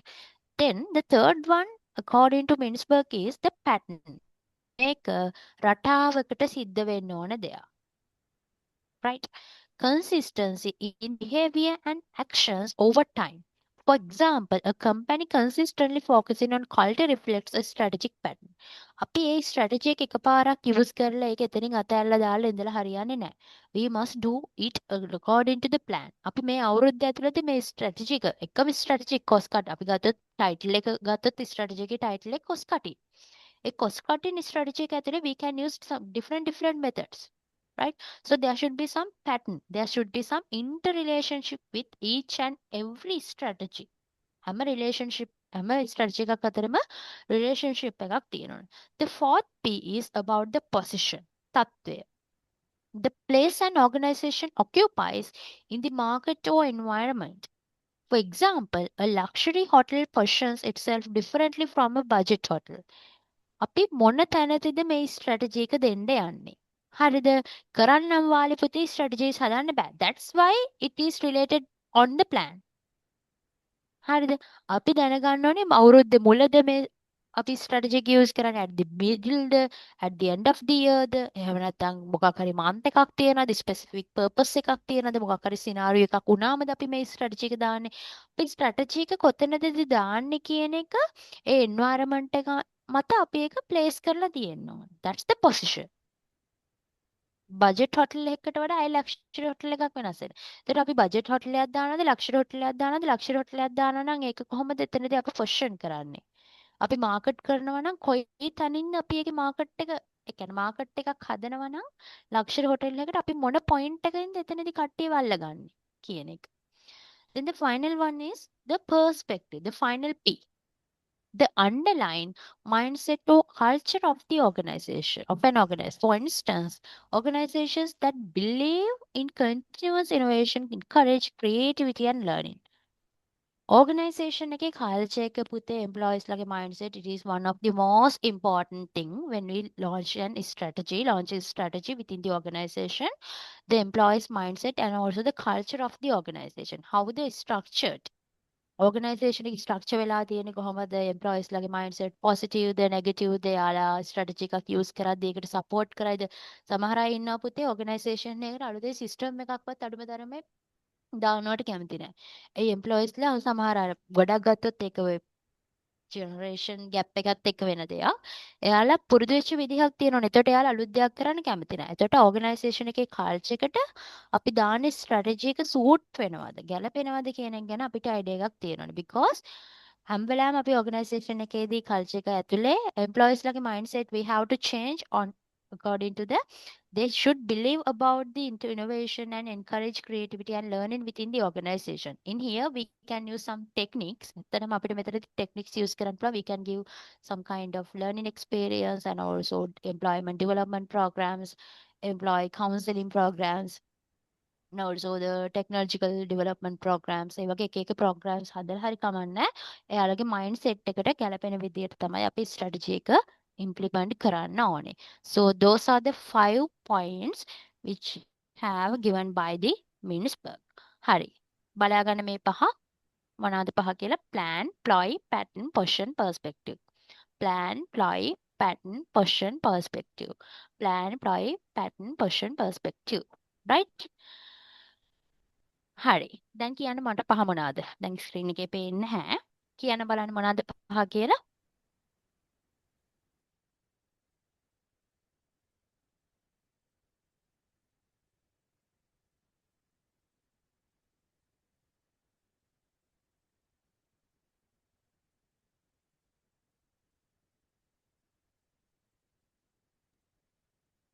I am waiting.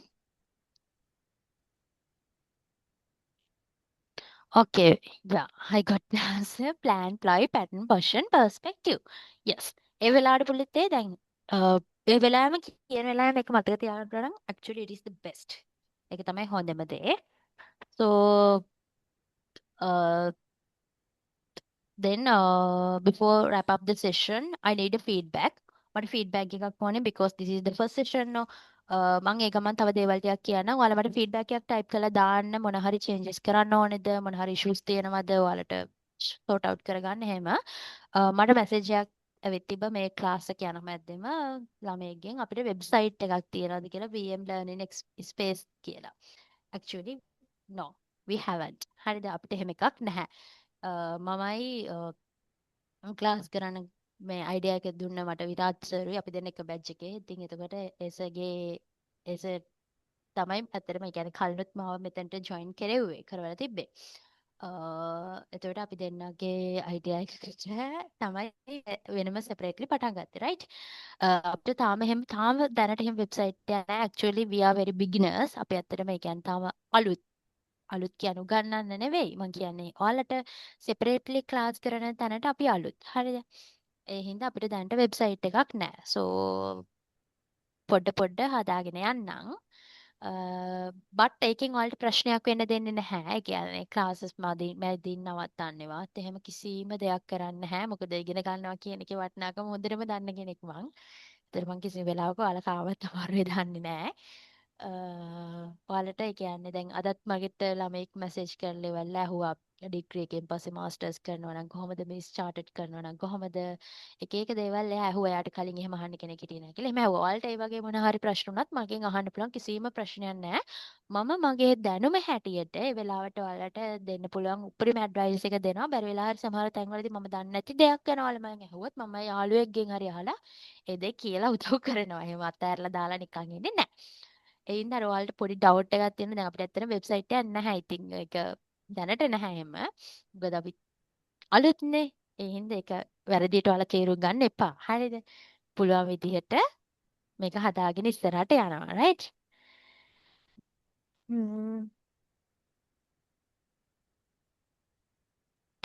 PDF එක අපිට දෙනවද කියලා අහලා තිනවා. yes. PDF එක ඔයාලට දෙනවා. ටයිම් ටේබල් එකක් තියෙනවද ෂෙඩියුල් කරන දවස්? ඇත්තටම පුතේ මම ඕක ගැන හිතුවා. මේ දැන් අර එකපාරටම කියලා ක්ලාස් දාන්න ඇතුව ඔයාලට දැන් අර සමහර දවස්වල යුනිවර්සිටි දැන් මං හිතන්නේ හෙට කට්ටියකට ඔය HR ළමයි වගේ එකට වෙන ලෙවල් එක මොකක් හරි මීටින් එකක් තියෙනවා 7:30 ඉඳන්. ඒකට අර එහෙම ඒවත් බලලා ක්‍රෑෂ් වෙන්නේ නැති වෙන්න මේ අතර මගේ එහෙම ප්ලෑන් එකක් තියෙනවා. එහෙම වුණත් ඔයාලට ඒ මන්ත් එකේ ක්ලාසස් යන දවස් ටික මම මන්ත් එක පටන් ගද්දිම කියන්න තමයි හිතාගෙන ඉන්නේ. එතකොට ඔයාලට වැඩ තියෙන ඒවටත් එක්ක බලලා අපිට ඒක arrange කරගෙන ඉස්සරහට කරගෙන යන්න පුළුවන් වෙයි. එහෙම තමයි හිතන් ඉන්නේ. ඕකේ. තව මොනවද ප්‍රශ්න තියෙන්නේ අහන්න? ඒ අරුණම ඔයාලට පුතේ මගේ කියන්නේ මොන හරි දැන් ටීච් කරන විදිහේ මොන හරි issues තියෙනවා නම් නැත්තම් මේක හොඳයි නම් මේක කන්ටිනියු කරාට ඕකේ නම් දැන් languages මම ෆුල් try කරනවා දෙකෙන්ම කරනවා ෆුල් try කරනවා කියන්නේ මම දෙකෙන්ම කරා අදත් එතකොට ඒක දිගටම කන්ටිනියු කරන්න ෆුල් කරනවා අනිවාර්යෙන් මේ ඒකේ මොන හරි changes වෙන්න ඕන නම් එහෙම කියන්න අතරම ඔයාලා feedback එක ඕනේ මොන දේ කරන්නත් ඒකයි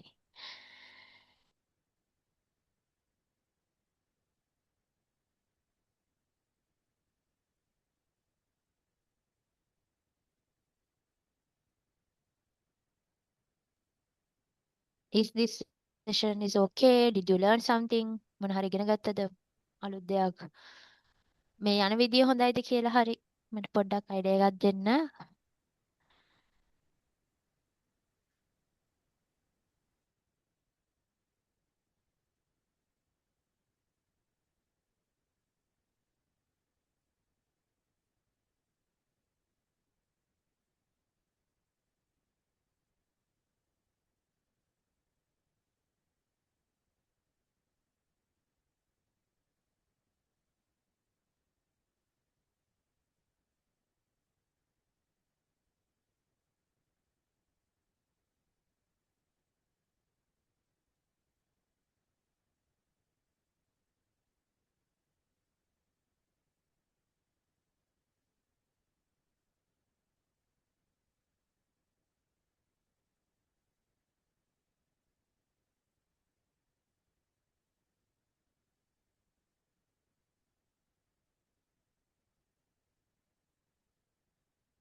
Okay, then let's end the session, right?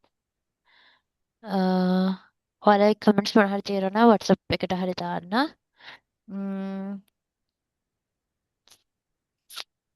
Then thank you for joining. I will give the recording and also the PDF. Within tomorrow, I will try to upload the recording, right? So then good night. Bye.